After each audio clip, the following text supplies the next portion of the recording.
I was incarcerated, right, from 2000 to 2005.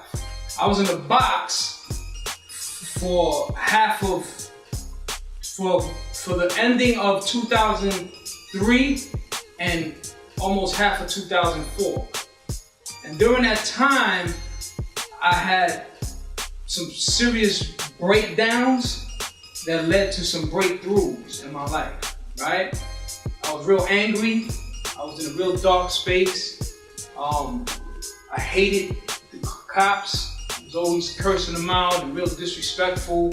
I had beef with the Bloods.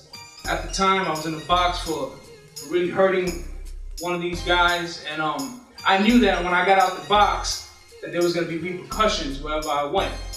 Because in prison, they send kites places, you know, and you know, so I was living in a lot of fear, you know, and so I'm gonna keep this real brief. One day, like I was waiting for mail, right, and I didn't receive mail for like 4 or 5 days, and the weekend was coming up, and in prison you don't receive mail on Saturdays, right, upstate, and that Monday was a holiday, and I was feeling real lonely, right? I was feeling like depressed, real empty inside, and I remember I heard the cart coming, and they was opening the flaps, and they was giving out the mail, and I was so anxious, right? And I was like, I know I got some mail, you know? I wrote everybody. I mean, I was writing to the back of the wrappers of the snacks for more information type of stuff. I was writing everybody, organizations, and he came and he passed my cell, man. And I remember feeling so worthless, man. I felt so alone. I was so angry and rageful. And I remember I started crying, right? And I sat down on my bunk and I remember saying, you know, God, you know, if you real, man, like help me. And I just started crying and crying, right? And I remember like feeling this presence, man. I felt like this overwhelming warmth and sense of peace, right?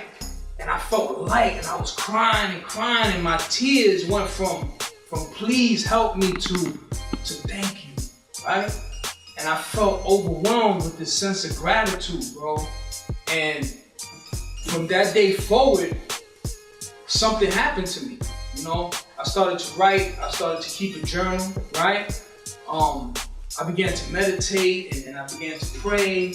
I began to clean up my cell and make my bed up, and I started exercising, and I started writing a lot. I started keeping journals. I started recording my dreams. I started writing poetry. I started writing little short stories that eventually was put in my book that I published, right? And there was a shift that happened in my life from that point forward. And then my wife at the time sends me a book called The Power of Intention by Dr.Wayne Dyer. And when I got the book, I went into it, man, I couldn't put it down. Everything in that book just resonated with me so much that when I was reading it, I wasn't there, you know? And I began to put into practice the suggestions that he had in this book. And one of the main things that he had was think from the end. Thinking from the end.